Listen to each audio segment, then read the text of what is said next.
بسم الله الرحمن الرحيم الحمد لله رب العالمين بارئ الخلائق أجمعين والصلاة والسلام على سيد الأنبياء والمرسلين وخاتم النبيين حبيبنا وحبيب إله العالمين أبي القاسم المصطفى محمد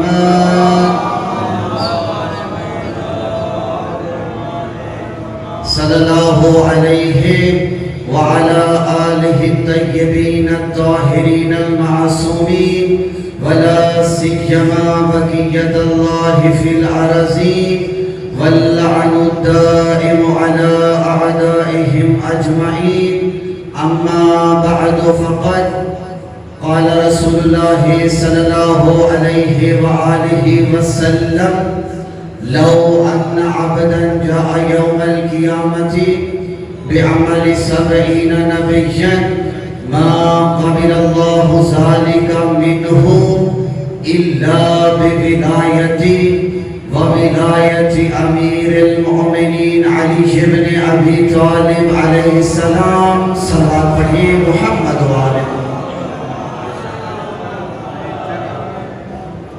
نعرہ تکبیر اللہ اکبر یہ وہ نعرہ ہے جو آپ کے اور میرے مولا علی نے ہر میدان میں لگایا ہے مل کے آواز بلند نعرہ تکبیر اللہ اکبر نعرہ رسالت یا رسول اللہ نعرہ حیدری یا علی ہماری حیثیتوں کی پہچان ہماری نیتوں کی پہچان ہمارے والدین کی شرافت کی پہچان ہمارے شجروں کی طہارت کی پہچان مل کے ایک زباں ہو کر بآواز بلند نعرہ حیدری یا علی حسینیت زندہ باد یزیدیت مردہ باد صلوات پڑھیں محمد وآل محمد دعا گو کہ خداوند متعال آپ موالیان حیدر قرار عزادران سید الشہداء کا اس مجلس میں چل کر آنا اپنی بارگاہ میں قبول و منظور فرمائے پروردگار عالم بحق کے جناب بی بی معصومہ سلام اللہ علیہ ہمارے ریاض بھائی کی توفیقات میں اضافہ فرما ان کے رزق میں مال میں برکتیں اور فراوانی عطا فرما پروردگار عالم تجھے واسطہ سید الشہداء علیہ السلام کا آپ سب کے جتنے بھی مرحومین بندہ حقیر کے جتنے بھی مرحومین کاظمی صاحبان تشریف فرما ہیں ان کے جتنے بھی مرحومین بالخصوص سید قمر کاظمی سید اکبر علی کاظمی اور بندہ حقیر کے جتنے بھی مرحومین بالخصوص سید علی شاہ نقوی سید محمد علی شاہ نقوی سید نور حسین شاہ سید غوث محمد شاہ سید محمد شاہ اور اس کے علاوہ جتنے بھی مرحومین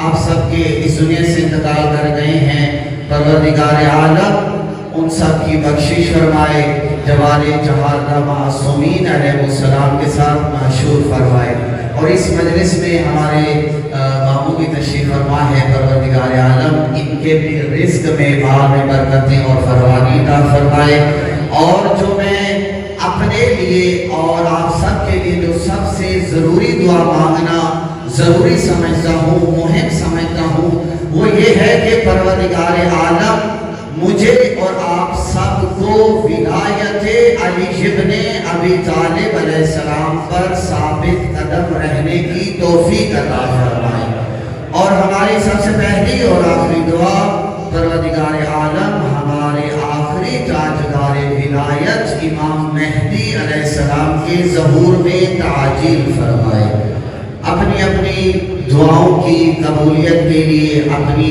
زبانوں کو معطر کرنے کے لیے صلوات پڑھیں محمد وآل محمد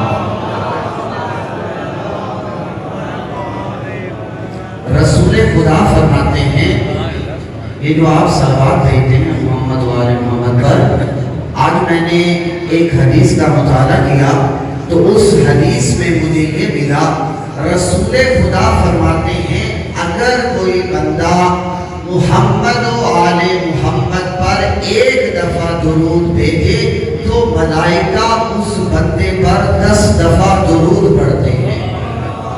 اللہ کی رحمت اس بندے کے اوپر نازل ہوتی رہتی ہے۔ ایک صلوات پڑھیں محمد و آل محمد۔ اجازت ہے گفتگو شروع کی جائے؟ سلامت رہے۔ ایک صلوات پڑھیں محمد و آل محمد۔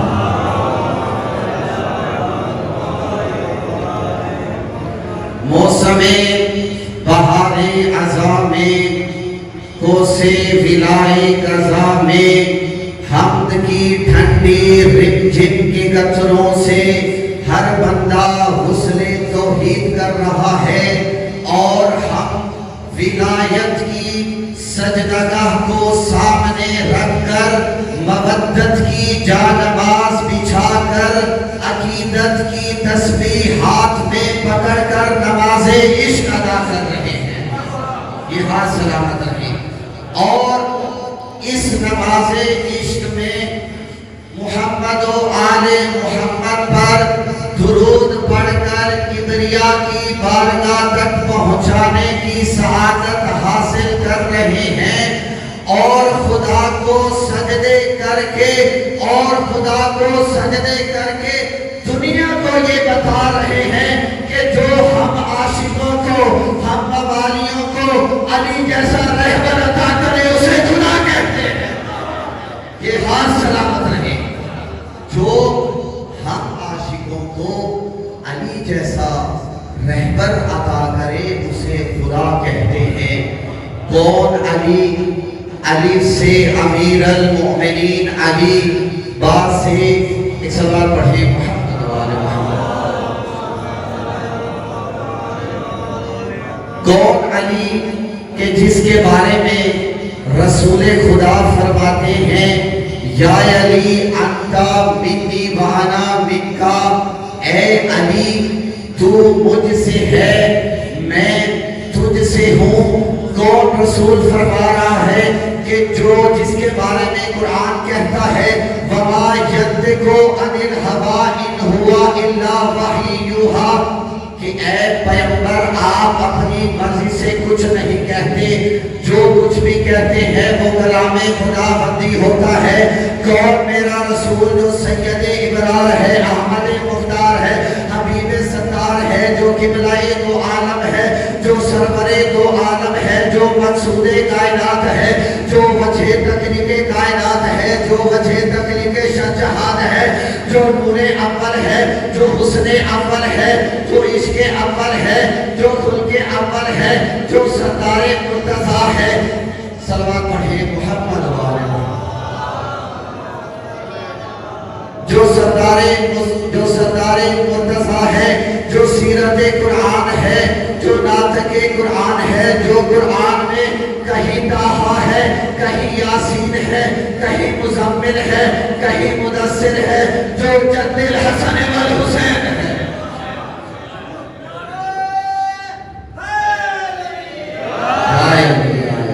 جو جد الحسن والحسین ہے۔ اچھا، قرآن کریم میں ارشاد ہو رہا ہے کہ ہم نے کسی کو پوری کتاب کا علم عطا کر دیا ہے۔ جاؤ پوری کائنات کو چیلنج ہے، بعد از محمد مصطفیٰ سوائے میرے علی کے کوئی ایسا بندہ دکھاؤ جس کے پاس پوری کتاب کا علم ہو۔ کچھ عیسائی آئے، مولا امیر کوفے کی مسجد میں تشریف فرما ہے، منبر پہ عیسائی آئے، کہا یا علی ہم آپ سے کچھ سوال پوچھنا چاہتے ہیں۔ مولا علی نے کہا پوچھو، تم کیا پوچھنا چاہتے ہیں؟ پہلا سوال عیسائیوں نے کہا یا علی ہمیں یہ بتائیے وہ کون سی چیز ہے جسے اللہ نے خلق نہیں کیا؟ توجہ بتا رہا ہے۔ دوسرا سوال پوچھا یا علی مجھے یہ بتائیے کہ وہ کون سی چیز ہے جسے اللہ نہیں جانتا. تیسرا سوال وہ کون سی چیز ہے جو اللہ کے پاس نہیں ہے. چوتھا سوال کیا یا علی ہمیں یہ بتائیے وہ کون سی چیز ہے جو پوری کی پوری منہ ہے. پانچواں سوال کیا یا علی مجھے یہ بتائیے وہ کون سی چیز ہے جو رکتی ہے جو چلتی ہے لیکن کبھی بھی رکتی نہیں. چھٹا سوال کیا یا علی ہمیں یہ بتائیے وہ کون سی چیز ہے جو پوری کی پوری آنکھ ہے. اب کون جواب دے اس کا؟ میرے مولا علی نے جواب دیا. اب مولا امیر نے جواب دینا شروع کیے. کہا اے عیسائیوں سنو میں رسول خدا کا بھائی تم لوگوں کو جواب دیتا ہوں. مولا امیر نے فرمایا اے عیسائیوں تم نے پہلا سوال کیا کہ وہ کون سی چیز ہے جسے اللہ نے خلق نہیں کیا. مولا علی نے کہا میرے مولا علی نے کہا اے عیسائیوں سنو قرآن کو اللہ نے خلق نہیں کیا وہ اللہ کا ذاتی علم ہے. توجہ کا طرفدار قرآن کو اللہ نے خلق نہیں کیا وہ اللہ کا ذاتی علم ہے. پھر تم نے سوال کیا یا علی یہ بتائیے وہ کون سی چیز ہے جسے اللہ نہیں جانتا. مولا امیر نے فرمایا سنو اللہ سب چیزوں کو جانتا ہے لیکن اللہ یہ نہیں جانتا کہ اس کا کوئی بیٹا بھی ہے.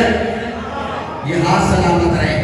پھر مولا نے فرمایا اے عیسائیوں تم نے سوال کیا وہ کون سی چیز ہے جو پوری کی پوری آنکھ ہے. مولا نے فرمایا سن وہ سورج ہے. پھر مولا نے فرمایا تم نے سوال کیا وہ کون سی چیز ہے جو پوری کی پوری منہ ہے. مولا نے فرمایا اے عیسائیوں سنو وہ آگ ہے جو ہر چیز کو کھا جاتی ہے. پھر مولا نے فرمایا تم نے سوال کیا کہ وہ کون سی شخصیت ہے جس کا نام خاندان ہے نہ کوئی قبیلہ ہے. مولا نے فرمایا کہ وہ ہے حضرت آدم جس کا نہ کوئی قبیلہ ہے نہ کوئی خاندان. ایک صلوات پڑھیں محمد وآلہ.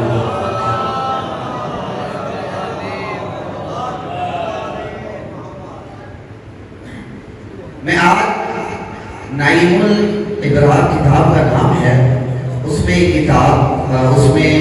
ایک روایت پڑھ رہا تھا. وہ روایت اس کے متعلق تھی کہ ہم سب کو جب بھی ہم عبادت کریں تو ہمارے دلوں میں ولایت اہل بیت ولایت علی ابن ابی طالب علیہ السلام ہونا ضروری ہے. وہ روایت کچھ اس طرح سے لکھی ہوئی تھی کہ ایک دور تھا. اس دور میں کنویں میں ایک کتا گر گیا. توجہ میری طرف. کنویں میں ایک کتا گر گیا تو علاقے کے لوگ بڑے پریشان ہو گئے. اب کیا کریں پینے کے لیے پانی نہیں. بڑی مشکل پیدا ہو گئی. اب ان لوگوں نے کیا کیا کہ اپنے علاقے کے مولوی صاحب کو بلایا. کہا کہ اے مولوی صاحب ہمیں بتائیے کہ اب کیا کیا جائے. تو مولوی صاحب نے کہا کہ تم سب ایسے کرو کہ اس کنویں میں سے 40 بالٹیاں نکالو اور پانی طاہر ہو جائے گا. اب لوگوں نے اسی مولوی صاحب کی بات پر عمل کیا ان کے فتوے پہ عمل کیا. تو انہوں نے کیا کیا 40 بالٹیاں کنویں میں سے نکالی لیکن پھر بھی پانی طاہر نہ ہوا. اس میں اسمیل آ رہی تھی بدبو آ رہی تھی. اب لوگوں نے مولوی صاحب کو بلایا. کہا کہ مولوی صاحب آپ نے تو کہا تھا 40 بالٹیاں نکالیں لیکن یہ پانی ابھی تک بھی طاہر نہیں ہوا.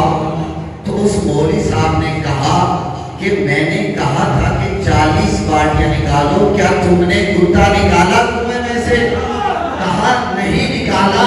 تو مولوی صاحب نے کہا کہ اگر تم 40 کی بجائے 40,000 بالٹیاں بھی نکال دو جب تک کتا نہیں نکالو گے تو یہ پانی پاک نہیں ہوگا. جب تک اپنے دل میں سے بغض علی کا کوتا نہیں نکالو گے تو کوئی بھی عبادت قابل قبول نہیں ہوگی. یہ ہاتھ سلامت رہے, یہ ہاتھ سلامت رہے. سوائے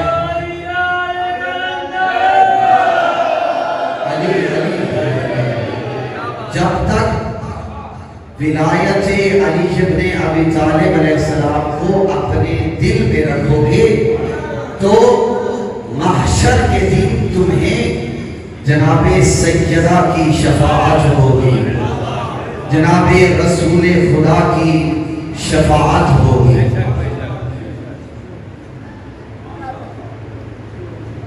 بس عزیزانو, میرے برادر عزیز تشریف لا چکے ہیں. میرا دل چاہتا ہے کہ تھوڑا سا مسائل تفصیل سے پڑھا جائے. کل میں نے جناب مسلم بن عقیل کی شہادت پڑھی تھی. اس سے پچھلے دن میں نے جناب مسلم بن عقیل کے ایک بیٹے جناب عبداللہ کا قصہ پڑھا تھا. آج میرا دل چاہتا ہے کہ میں جناب مسلم بن عقیل کے دو بیٹوں جناب محمد اور جناب ابراہیم کی شہادت پر. عزیزانو, جناب مسلم بن عقیل شہادت سے پہلے کوفے کے لوگوں سے مخاطب ہو کر کہتے تھے, اے کوفے والو, میرے ساتھ میرے دو بیٹے بھی آئے تھے. اے کوفے والو, میرے بعد میرے ان دو بیٹوں پہ ظلم نہ کرنا. اجرکم اللہ, اجرکم اللہ. ہے کوفے والو, میرے بعد میرے ان دو بیٹوں پہ ظلم نہ کرنا. اگر میرے یہ دو بیٹے تمہیں مل جائیں تو ان کو کچھ نہ کہنا, ان کو مدینے کا رستہ دکھا دینا. اجرکم اللہ, اجرکم اللہ. عزیزانو, یہ دو شہزادے چھپے بیٹھے ہیں ایک علی کی ماننے والے کے گھر میں. عزیزانو, ان بچوں کو اتنی بھی خبر نہیں تھی کہ کوفے میں کیا ہو رہا ہے. عزیزانو, ان بچوں کو اتنی بھی خبر نہ تھی کہ جناب مسلم بن عقیل کا لاشا درے کوفے پہ لٹکا ہوا ہے. لیکن ان بچوں کو خبر نہ تھی جناب مسلم بن عقیل کا لاشا کوفے کی گلیوں میں سے گھسیٹا جا رہا ہے. ان بچوں کو خبر تک نہ تھی. جناب مسلم بن عقیل کے لاشے پہ بچوں کو کہا گیا, اے بچوں, ہنس ہنس کے اس لاشے پہ پتھر مارو. لیکن پھر بھی بچوں کو خبر تک نہ تھی. اجرکم اللہ, اجرکم اللہ. عزیزانو, ماتم کے دن ہیں, ماتم کے دن ہیں. عزیزانو, شہزادے سوئے ہوئے تھے. دونوں شہزادوں نے ایک خواب دیکھا. دونوں کا خواب ایک جیسا تھا. جب اٹھتے ہیں خواب سے دونوں بھائی آپس میں بات کرتے ہیں, کہتے ہیں کہ ہمیں خواب میں آیا کہ محشر کا دن تھا, رسول خدا منبر پہ تشریف فرما تھے, جناب سیدہ بھی تشریف فرما ہے, جناب علی بھی تشریف فرما ہے, جناب حسن بھی تشریف فرما ہے, جناب حسین بھی تشریف فرما ہے. وہ کہتے ہیں کہ رسول خدا نے کہا کہ میرا مسلم کہاں ہے, میرا مسلم ابھی تک کیوں نہیں آیا. عزیزانو, وہ بچے کہتے ہیں کہ ہم نے دیکھا ہمارا بابا مسلم داخل ہوا تو رسول خدا نے کہا, اے مسلم, تیرے دو بیٹے کہاں ہیں. جناب مسلم نے کہا, یا رسول اللہ, آپ پر میرا سلام, میرے بیٹے بھی ابھی کچھ دیر تک آپ کے پاس آنے والے ہیں. اجرکم اللہ, اجرکم اللہ. عزیزانو, یہ دو بچے ایک مومنہ کے گھر میں تشریف فرما تھے, اسٹے کیا ہوا تھا. حارث ملعون کو پتا چلا, جیسے ہی وہ اپنے گھر سے سنا تو اس نے دو بچوں کی رونے کی آواز سنی. ماتم کرے, سینے پہ ہاتھ مارے. دو بچوں کی رونے کی آواز سنی.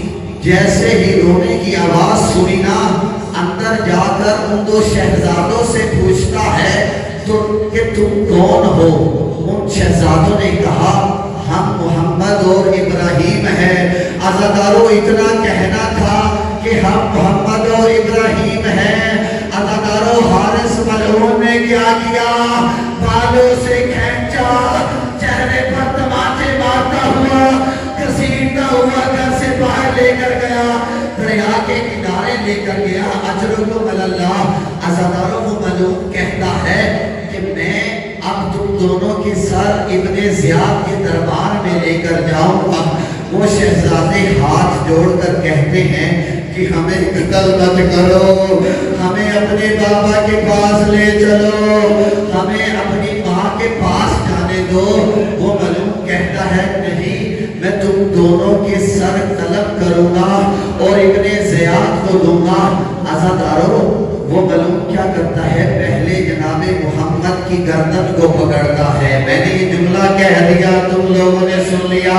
عزادارو جناب ابراہیم نے کہا نہیں، سب سے پہلے بڑے بھائی کی گردن کو کاٹو۔ عزادارو اس ملعون نے جناب ابراہیم کی گردن پہ خنجر چلایا۔ اجرکم اللہ، اجرکم اللہ۔ پھر جناب محمد کے گلے پہ خنجر چلایا۔ عزادارو وہ ملعون آتا ہے دربار ابن زیاد میں، سر لے کر آتا ہے۔ عزادارو جیسے ہی وہ سر لے کر آیا نا تو ابن زیاد پوچھتا ہے یہ تو کس کے سر لے کر آیا؟ اس ملعون نے کہا اے ابن زیاد، میں مسلم بن عقیل کے 2 بچوں کا سر لے کر آیا ہوں، ایک کا نام محمد ہے، دوسرے کا نام ابراہیم ہے۔ اس ملعون نے کیا کیا کہ یہ تو کس کے سر لے کر آیا؟ یہ شہزادے تو بہت خوبصورت تھے۔ عزادارو ابن زیاد نے پوچھا کہ تم نے ان 2 شہزادوں کے ساتھ کیا کیا؟ عزادارو ابن زیاد نے حکم دیا کہ اس دربار میں سے کوئی ہے جو ان سروں کو دھو کر لائے۔ عزادارو ایک غلام تھا جو اپنی بیوی کے پاس ان سروں کو لے کر گیا۔ اس کی بیوی نے جیسے ہی سر دیکھا نا پہلا جملہ کہا اے تو بچوں، کس ملعون نے تمہاری گردن پہ خنجر چلایا؟ اے بچوں، تمہارے گلے پہ خنجر چلانے سے پہلے تمہاری ماں کیوں نہیں مر گئی؟ اجرکم اللہ، اجرکم اللہ۔ عزادارو ابن زیاد نے کہا اے حارث ملعون، میں نے تجھے حکم دیا تھا ان 2 بچوں کو تم نے زندہ لے کر آنا ہے، لیکن تو تو ان کی گردنیں لے کر آیا، تجھے اب اس کی قیمت چکانی پڑے گی۔ ابن زیاد نے حکم دیا اس کا سر قلم کر دیا جائے۔ عزادارو اب اس ملعون کو اس جگہ پر لے جایا گیا جہاں پر اس نے دونوں بچوں کے گلے کو کاٹا تھا۔ عزادارو جیسے ہی یہ سارا قافلہ پہنچنا اس جگہ پر تو ابن زیاد نے کیا دیکھا کہ اس جگہ پر ایک خون کا خط کھینچا ہوا ہے۔ اجرکم اللہ۔ عزادارو ابن زیاد نے پوچھا اے حارث یہ تو نے کیا کیا؟ آخری جملہ عزادارو ختم کرے جناب سیدہ کو پرسا دے۔ حارث ملعون کہتا ہے جیسے ہی میں نے خنجر، جیسے ہی میں نے چاقو ان 2 شہزادوں کی گردن پہ چلایا، دونوں شہزادے تڑپ رہے تھے، کہہ رہے تھے ہماری گردنوں کو نہ کاٹو، ہمیں اپنی ماں کے پاس جانے دو۔